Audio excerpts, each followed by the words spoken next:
출애굽기 2장 1절부터 10절입니다. 출애굽기 2장 1절부터 10절 제가 봉독하겠습니다. 레위 가족 중 한 사람이 가서 레위 여자에게 장가들어 그 여자가 임신하여 아들을 낳으니 그가 잘생긴 것을 보고 석 달 동안 그를 숨겼으나 더 숨길 수 없게 되매 그를 위하여 갈대 상자를 가져다가 역청과 나무 진을 칠하고 아기를 거기 담아 나일 강과 갈대 사이에 두고 그의 누이가 어떻게 되는지를 알려고 멀리 섰더니 바로의 딸이 목욕하러 나일 강으로 내려오고 시녀들은 나일 강가를 거닐 때에 그가 갈대 사이에 상자를 보고 시녀를 보내어 가져다가 열고 그 아기를 보니 아기가 우는지라 그가 그를 불쌍히 여겨 이르되 이는 히브리 사람의 아기로다.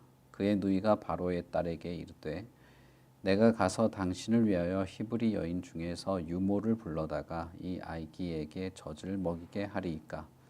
바로의 딸이 그에게 이르되 가라 하매 그 소녀가 가서 그 아기의 어머니를 불러오니 바로의 딸이 그에게 이르되 이 아기를 데려다가 나를 위하여 젖을 먹이라. 내가 그 삭을 주리라. 여인이 아기를 데려다가 젖을 먹이더니 그 아기가 자라매 바로의 딸에게로 데려가니 그가 그의 아들이 되니라. 그가 그의 이름을 모세라 하여 이르되 이는 내가 그를 물에서 건져내었음이라 하였더라. 아멘. 출애굽기 2장에 이어지는 이 모세에 대한 이야기가 시작되는데 1장은 어제 우리가 말씀드린 대로 하나님의 신실하심 그리고 약속을 지키시는 하나님에 대한 내용. 그러나 그 하나님의 신실함 때문에 이스라엘이 더 괴롭힘을 당하게 되는 아이러니한 상황을 담고 있습니다. 결국 이집트에서 살고 있는 이스라엘은 하나님의 보호 속에서 하나님의 어떤 은혜를 입게 되지만 그들이 살고 있는 세계는 이집트라는 것이죠. 이스라엘이 뭔가를 잘못했거나 문제를 일으켰다기보다는 하나님과 하나님의 손길, 하나님이 약속을 지키시는 것 때문에 이집트에서는 문제가 생기는 것입니다. 결국 이집트라는 세계, 하나님을 알지 못하고 하나님과 대적하는 세계에 사는 이스라엘이 어떤 상황인가를 보여주는 것이라고 볼 수 있겠습니다. 결국 이것은 이 세상에 던져진 혹은 세상에 동떨어진 혹은 구별된 하나님의 백성들의 위치라고도 볼 수 있습니다. 이스라엘은 이집트 전역에 흩어져 사는 것이 아니고 고센이라고 하는 지방에 모여 살았는데 그것을 우리가 보면 물리적으로도 이스라엘과 이집트는 분리가 되어 있죠. 구별되어 있습니다. 그리고 그들의 삶의 중심도 구별되어 있다는 것을 우리가 이해를 해야 합니다. 이스라엘이 이집트에 살면서 전혀 다른 문화를 가졌다는 것이라기보다는 그들에게 은혜를 베푸시고 하나님의 역사를 이루는 하나님의 섭리가 구별되어 있다라는 것입니다. 이집트에는 하나님의 약속이 없고 이스라엘에는 하나님의 약속이 있었기 때문에 하나님은 이스라엘에게 약속을 지키시는 것이죠. 그래서 그들이 의식했건 의식을 하지 않았건 간에 하나님이 약속을 지키시는 것, 하나님의 활동과 하나님의 손길은 이집트로 하여금 이스라엘을 미워하게 만든 것입니다. 이집트나 어떤 바로나 이런 사람들이 하나님을 의식한 것은 아니겠죠. 심지어는 이스라엘조차도 하나님을 의식한 것이 아닙니다. 그럼에도 불구하고 이 구별된 세계, 마치 망망대해에 따로 떨어진 섬에 모여 사는 것과 같은 완전히 이 구별된 세계에서는 하나님과 하나님을 대적하는 세계의 충돌이 있기 마련이라는 것이죠. 그 안에서 이스라엘은 이제 고통을 받게 됩니다. 그리고 나서 이제 2장이 시작이 되는데 레위 지파의 한 아이가 태어나게 된 것이죠. 물론 여러 아이들이 있었고 여러 아이들도 죽임을 당하고 여러 상황이 생겼을 것입니다만은 그 중에서 레위 지파의 한 아이에 대한 내용을 이어가게 되는데 그 이유는 이것도 하나님의 약속에 포함된 것이기 때문에 그렇습니다. 모세가 태어나는 이 과정은 모든 것이 우연의 우연으로 겹쳐져 있죠. 아이가 태어났고 그 아이를 죽이거나 버릴 수 없어서 잠깐 길렀지만 그러나 더 이상 숨길 수가 없고 들키면 죽임을 당하게 되기 때문에 갈대 상자를 만들어서 그 안에 아이를 넣고 나일강에 떠내려 보내는 것이죠. 그런데 이 상황은 아이를 숨기며 기르다가 들켜서 죽임을 당하거나 강에 떠내려 보내거나 큰 차이가 없죠. 강에 떠내려 보낸다고 이 아이가 잘 자랄 것이라는 생각은 하기 어려운 것입니다. 어떤 면에서 이 부모는 아이가 죽을 것을 알면서도 그렇게 한 것이죠. 그러나 그 갈대 상자가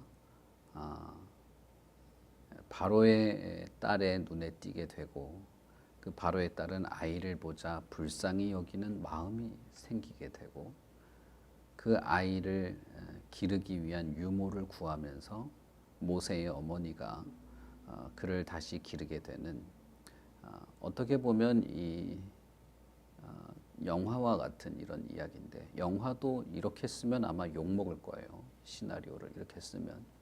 근데 이게 현실에서 일어난 현실의 역사였습니다. 모세의 부모들이 아이를 이렇게 하면 살릴 거야. 이렇게 하면 기회가 있을 거야. 이렇게 하면 조금이라도 가능성이 있을 거야. 라고 해서 아이를 떠내려 보낸다고 생각할 수는 없습니다. 전혀 불가능하죠. 강에 떠내려 가던 이 아이가 누군가의 눈에 띄어서 구해질 거라는 어떤 뭐라고 하면 좋을까요? 그런 우연이 겹칠 것을 기대했다거나 그것을 의도했다고 볼 수 없고 이 모든 과정의 이 우연의 겹침은 하나님이 이스라엘을 향하여 여전히 신실하고 약속을 지키시는 분으로서 일어난 사건이라고 생각해야 할 것입니다. 이 과정에서 우리가 재미있게 볼 수 있는 것은 아이를 보고 불쌍히 여기는 마음이 들었던 것이죠. 이런 마음은 이 공주가 참 아이를 좋아하는 여자였다 이렇게 생각해서는 안 됩니다. 왜 그러냐 하면 출애굽기 전체에서 이 이스라엘이 출애굽하는 과정을 보시면 하나님이 이집트 사람의 마음을 강팍하게 하고 특히 바로의 마음을 강팍하게 하였다라는 말이 아주 자주 나옵니다. 특히 모세에게 바로를 찾아가라고 할 때도 하나님은 바로는 절대 마음을 바꾸지 않을 것이다 라고 말하고 이후에 10번의 재앙이 벌어지고 이스라엘을 나왔을 때도 바로가 다시 군대를 보내서 그들을 추격할 때 하나님이 바로의 마음을 강팍하게 했다라고 말하죠. 그러니까 이 전체 내용에서 사람의 마음이 강팍하거나 긍휼을 가지게 되는 것, 사람의 마음이 바뀌고 사람이 어떤 인격의 어떤 변화를 겪는 이 내용들은 하나님의 섭리 속에서 하나님의 뜻을 이루기 위한 하나의 방편으로 소개되고 있다는 것입니다. 이 내용들을 보시면 그것이 강조되고 있지는 않지만 계속 반복되고 있는 걸 알 수 있어요. 바로의 딸, 이제 모세의 의붓 어머니죠. 이 사람이 아이를 보고 불쌍히 여기는 마음이 들었던 것. 모세가 자신만만한 사람이었지만 실패하고 다시 하나님의 부름을 받을 때 그의 메마른 마음이 다시 바뀌게 되는 것들. 이스라엘이 하나님보다 이집트에서 어떻게든 적응하면서 살려고 했지만 그것을 설득하는 과정들. 바로가 강팍한 마음을 가지고 있었으나 그러나 하나님 앞에 굴복하게 되는 것들. 이 출애굽기에 등장하는 여러 인물과 여러 과정 속에서 항상 하나님이 마음을 바꾸며 하나님의 뜻을 이루어 가고 있는 과정인 것을 볼 수 있습니다.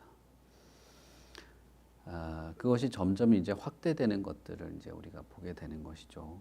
그런 면에서 어떤 이 관통하고 있는 일관된 내용들을 우리가 생각해 볼 수도 있습니다. 어쨌든 레위 지파의 이 부모는 아이를 더 이상 기를 수 없게 됐고 아이를 버린 것이죠. 그러나 무책임하게 이제 홀가분하게 아이를 떼내어 버리는 그런 식의 버리는 것이 아니라 강가에 떠내려 보내지만 그러나 하나님의 섭리 속에서 하나님의 손길 속에서 하나님을 의식하고 보낸 것입니다. 모세의 누나 미리암이 그 아이가 떠내려가는 것을 계속해서 따라가며 지켜보고 있었습니다. 그리고 그 아이가 구해지는 것을 보게 되죠. 어떤 면에서는 이 전체 과정은 이 전체 과정에 이렇게 포함된 사람들, 모세의 부모, 누나, 이 바로의 딸 공주는 자기가 처해 있는 상황에서 이 모든 큰 역사의 한 단편들만 보게 됩니다. 미래의 모든 것까지 파악하지 못하고 바로의 딸도 마찬가지입니다. 그 사건이 어떤 과정이나 어떤 미래를 가지게 되는지 전혀 파악하지 못하고 그저 자신의 눈앞에 있는 단편적인 사실들만 발견하거나 어렴풋이 하나님을 의지하고 그냥 아이를 강에 떠내려 보내는 그런 정도입니다. 우리 모두가 다 그런 것이죠.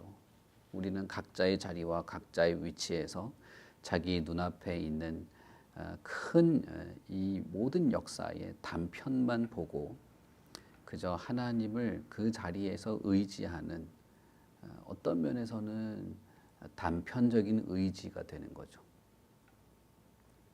개인적으로는 전적으로 하나님을 의지하거나 전적으로 하나님께 매달리는 것일 수 있지만 전체 큰 역사에서 보면 각자가 각자의 위치에서 하나님을 의지하는 하나님을 의식하는 단편적인 과정인 것입니다. 그러나 그 모든 것이 통합되어서 연결되었을 때는 하나님의 큰 역사의 흐름, 하나님의 섭리가 있다는 것을 우리가 인정하게 되는 것입니다. 저는 참 재미있게 여겨지는 것은 모세가 태어나고 몇 개월 부모와 살다가 강물에 이렇게 던져지고 그 강물에 던져진 아이가 구해지는 이 사건, 모세가 되는 사건이죠. 이 아이가 모세가 되는 사건은 출애굽이 있기 전 거의 100년 전 사건이라는 것입니다. 그리고 이집트에서 이스라엘이 번성하고 충만해서 큰 민족을 이룰 만큼 인구가 불어나게 된 것도 아브라함에게 약속을 한 지 수백 년 지난 시점이죠. 그 긴 시간 동안에 하나님을 의식하고 하나님의 약속을 의지하던 사람이 거의 보이지 않는 그런 과정 속에서도 하나님은 끝까지 약속을 기억하고 지키고 준비하고 일을 이루어가고 진행하고 있었다는 것입니다. 출애굽은 이미 100년 뒤에 있을 것입니다. 이집트에서 나오게 되는 사건은. 그런데 그 사건을 위해서 하나님은 100년 전에 한 아이를 구하는 일을 하신 것입니다. 이 큰 역사의 흐름을 누가 파악하고 누가 그것을 이해하고 하나님을 의지하는 그런 일을 할 수 있겠습니까? 100년 전에 있던 히브리 노예 부모 남녀는 그 자신이 눈앞에 닥친 상황에서 최선의 어떤 노력, 최선의 의지, 하나님을 의식하고 하나님께 맡기는 자신의 삶에 충실했을 따름인 것이죠. 그러나 하나님은 100년 뒤에 있을 어떤 일을 위하여 한 아이를 구하시고 준비하는 그런 일을 이루시는 것입니다. 이 사건이 하나님의 역사인 것을 우리가 인정할 수밖에 없고, 그것을 인정한다면 하나님의 모든 역사, 수백 수천 년을 이어서 진행하시는 하나님의 역사, 그리고 약속을 반드시 지키시는 하나님을 우리는 의식할 수밖에 없는 것입니다.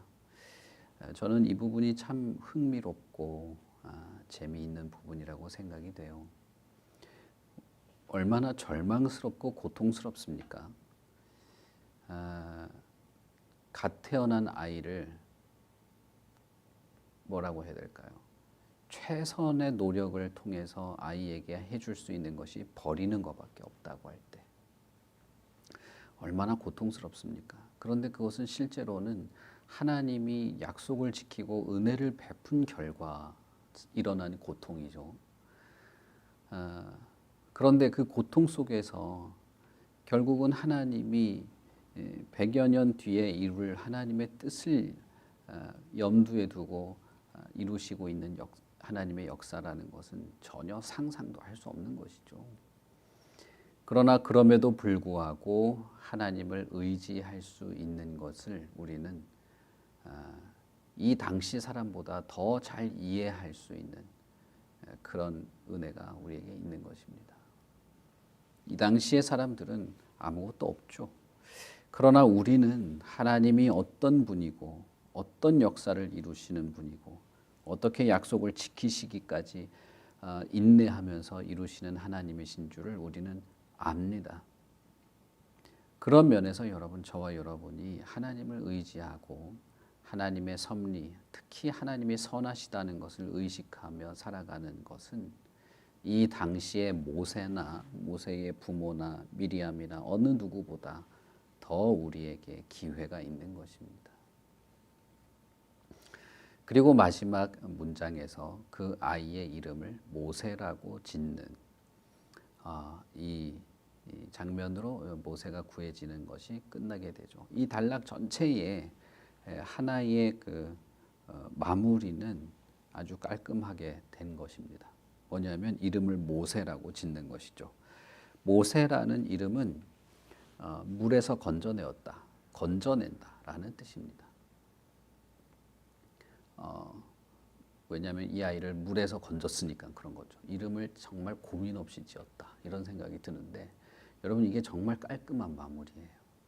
모세, 건져낸다라는 뜻인데 실제로 모세는 이스라엘을 이집트에서 건져내는 일을 하게 됩니다. 좀 더 구체적으로 말하자면 모세라고 하는 사람이 이렇게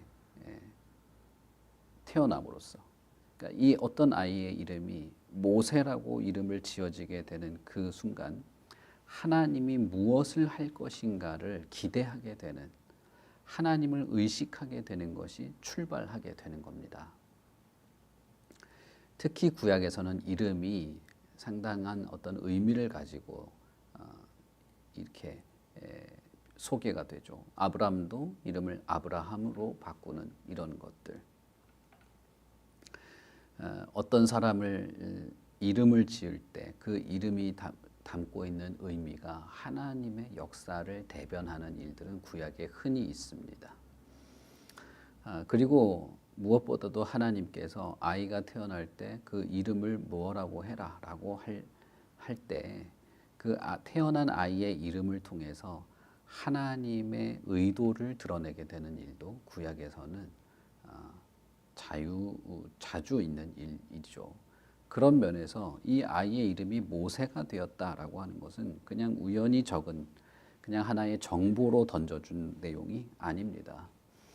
하나님께서 무슨 의도를 가지고 있느냐, 하나님께서 무엇을 하려고 하느냐, 하나님의 뜻이 어떻게 이루어질 것인가를 미리 이야기하는 하나의 선포적인 내용이라고 볼 수 있습니다. 그것은 무엇이냐 하면 건져낸다는 것입니다. 여러분 여기까지 읽었을 때 우리는 하나님이 이스라엘을 건져내겠구나, 건져내는 하나님의 역사가 일어나겠구나라고 하는 것을 기대할 수 있는 것이죠. 그런데 무엇을 보고 그렇습니까? 이스라엘 민족이든 누구든 이런 비참한 상황 속에서 어떤 이런 기가 막힌 사건들이 일어나게 될 때 누가 하나님의 이 의도와 뜻을 이해하거나 혹은 요구하거나 하나님으로부터 이런 일들을 하도록 강요하거나 지시한 누군가가 있습니까? 아무도 없죠. 아무도 없습니다. 이런 것은 상상할 수도 없고 의도할 수도 없고 기대할 수도 없는 것이나, 그러나 하나님은 인간의 모든 지혜와 상황과 형편과 우연과 어떤 것이든 초월하여서 무엇이든 사용하고 무엇이든 협력하고 무엇이든 연결되게 해서 하나님의 뜻을 이루는 약속을 지키시는 전능한 하나님이시라는 것입니다. 여러분, 우리가 이 하나님을 의지하자는 것이죠. 이 하나님을 의식하자는 겁니다. 이 하나님을 의지하며 이 땅을 살아가는 것입니다. 모세라는 이름을 통해서 하나님이 어떤 분이고 무엇을 할 것인가가 제시됩니다. 이와 아주 유사하게 예수라는 이름을 통해서 그가 무엇을 할 것인가를 우리에게 선포하십니다. 이 이름은 마지막 이름이에요. 이 이름 외에 다른 이름을 주시지 않았습니다. 이 이름, 구약에는 모세라는 건져낸다라고 하는 이름으로 선포하셨다면 우리가 사는 이 세계는 훨씬 더 자세하고 구체적으로 예수라고 하는 이름으로 우리에게 선포하셨습니다.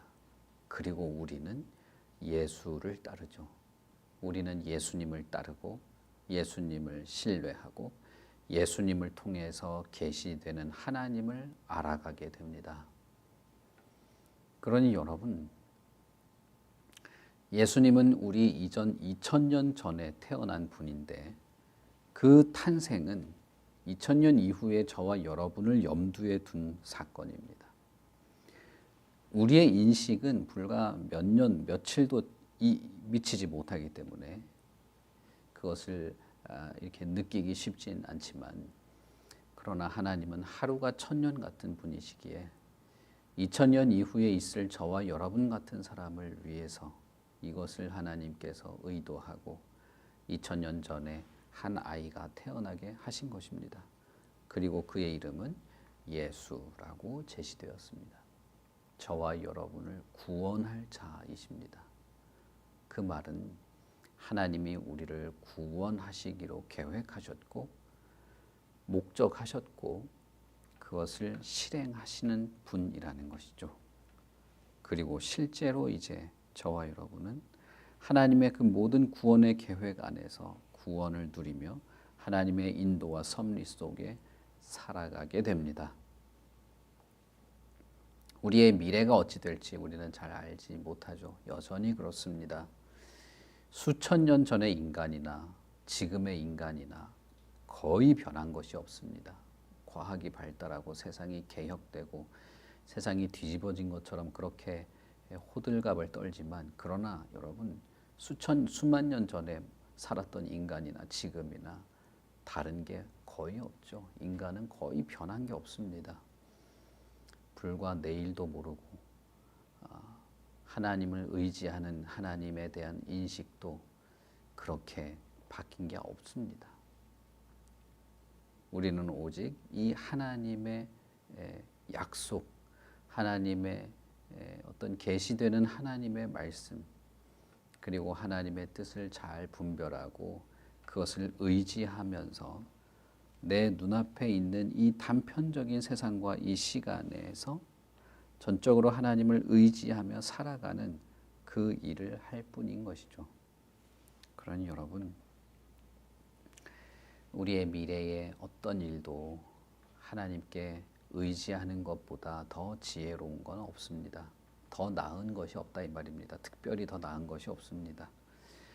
우리가 가지고 있는 모든 근심과 문제들, 그걸 하나님께 의지하며 하나님의 은혜로운 지혜, 하나님이 베푸시는 힘과 능력을 의지하여 극복해 나가는 것보다 더 특별히 더 나을 것이 우리에게는 별로 없습니다.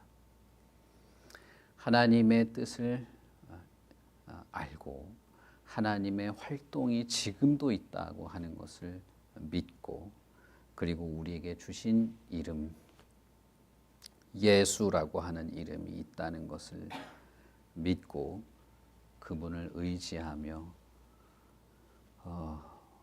우리가 가지고 있는 모든 생각과 의도와 노력과 어떤 걱정들, 불안함들도 다 하나님께 맡기는 것이, 그것이 우리의 일인 것입니다.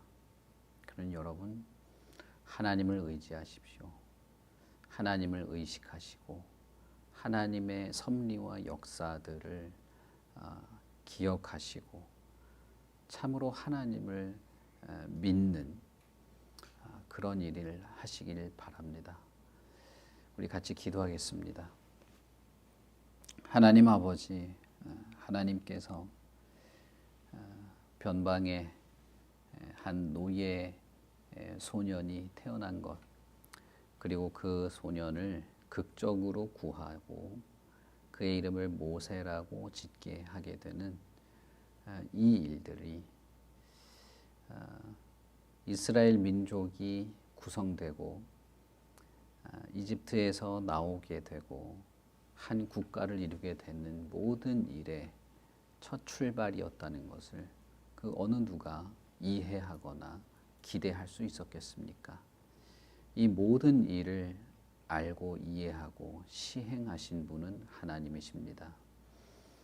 한 아이가 태어난 것, 그리고 그 아이가 강가에 버려지게 되는 것, 극적으로 구해지게 되고 구해낸다는 의미의 이름이 붙여지게 되는 그 모든 과정에 결부된 사람들은 자신의 눈앞에 있는 현실밖에는 볼 수 없는 사람들이었습니다. 그러나 하나님은 그 모든 것들을 사용하시고 100여 년 뒤에 일어날 일들을 준비하신 하나님이신 줄 우리가 압니다. 우리의 인생도 이와 별반 다르지 않고 우리도 눈앞에 닥친 것 외에는 잘 보거나 이해할 수 없는 참 한정된 자들입니다. 그러나 하나님은 그런 분이 아니고 우리를 이끄시고 인도하시는 하나님은 모든 세계의 역사와 미래의 모든 시간들까지 알고 일하시는 하나님이신 줄 믿습니다. 우리가 미처 알지 못하고 우리가 미처 눈으로 보지 못한다 할지라도 하나님의 섭리가 수백 수천 년을 이어서라도 성취되는 하나님의 뜻으로 이루어져 가는 줄 믿습니다. 그러니 하나님이시여, 우리의 마음이 하나님을 온전히 향하고 하나님의 손길을 기다리고 하나님을 의지하며 하나님을 의존하는 이런 마음으로 하나님을 바라보는 일에 멈추지 않도록, 하나님을 바라보는 일에 흔들리지 않도록 은혜를 베푸시고 용기와 담대함을 더하여 주시옵소서. 우리 눈에 비치는 상황은 다 부정적이고 우리는 정말 부정적인 생각이나 말을 더 좋아하고 더 쉽게 내뱉는 자들입니다. 그러나 그 모든 상황 속에서 하나님의 역사를 기다립니다. 그 모든 상황 속에서 하나님께 이 모든 일들을 의지하고 맡깁니다. 하나님이요, 하나님의 성도, 하나님의 교회, 하나님의 백성들의 모든 삶에 개입하시고 간섭하셔서 그 모든 것이 합력하여 선을 이루어 가도록 우리 각자가 다 하나가 되고 연합하고 연결되어서 하나님의 선하신 뜻에 쓰임 받는 자들이 되도록 그렇게 이끌어 주시옵소서. 우리가 하나님의 선하신 뜻이 이루어지고 우리가 하나님의 약속이 성취되는 것을 보고 기뻐하며 즐거워하게 하시고 우리의 미지의 시간들 우리가 알지 못해서 두렵고 알지 못해서 불안한 모든 미래의 일들까지도 하나님이 선히 인도하여 주시옵소서. 우리의 모든 삶을 하나님께 의탁합니다. 하나님께서 우리에게 베푸시는 선하신 뜻들을 우리가 조금씩이라도 알아가게 하시고 우리가 하나님을 알고 믿고 따르고 하나님의 선하신 뜻 안에서 기뻐하며 즐거워하는 하나님의 백성답게 하나님의 거룩한 공동체답게 그렇게 성장해 나가도록 하나님의 우리를 선히 이끌어 주시옵소서. 감사합니다. 예수님 이름으로 기도합니다. 아멘. 하늘에 계신 우리 아버지여, 이름이 거룩히 여김을 받으시오며 나라의 임하옵시며 뜻이 하늘에서 이룬 것 같이 땅에서도 이루어지이다. 오늘날 우리에게 일용할 양식을 주옵시고 우리가 우리에게 죄 지은 자를 사하여 준 것 같이 우리 죄를 사하여 주옵시고 우리를 시험에 들게 하지 마옵시고 다만 악에서 구하옵소서. 대개의 나라와 권세와 영광이 아버지께 영원히 싸움나이다. 아멘.